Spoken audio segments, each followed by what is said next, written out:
Together with the Somali people and accept what the Somali people decide. We are sorry. He's a Somali, even though he have not acted as a nationalist, as a Somali people, as a Somali man, because he was conducting a war between a Somali people. And we can say only, we hope if USASNA will appoint a new man, he might come with a new idea, with a peace to be settled the Somalia problem.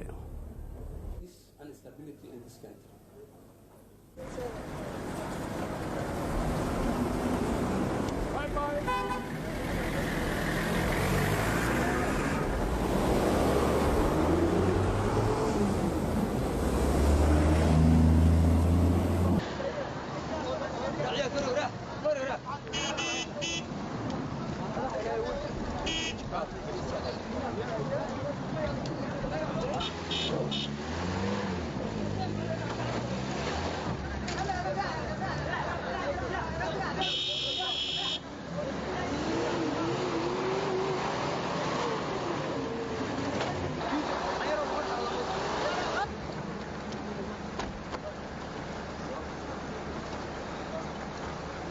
We thank them their support during our negotiations to give us a chance for unconditional release of the hostages, which we succeeded, and the community Somali leaders who have played a great role, the Imam of Hirab, who also played a key role in representing the Somali society to release the hostages. And we win this.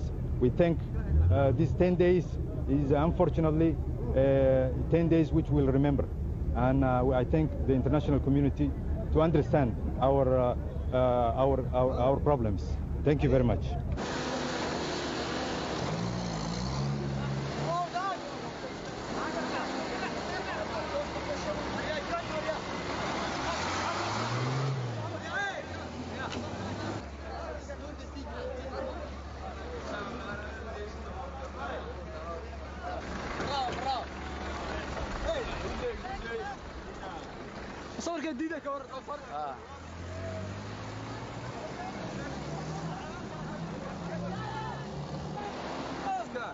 Two man, three man.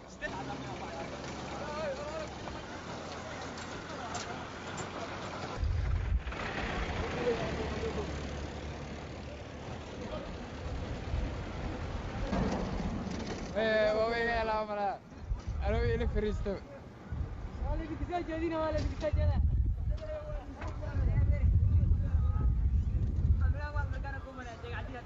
هذا جاي لك أوس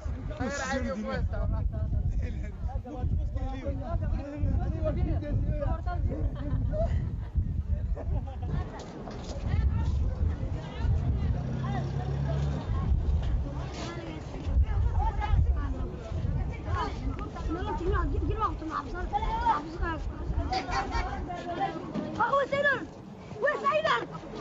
إيش بقى السيارة؟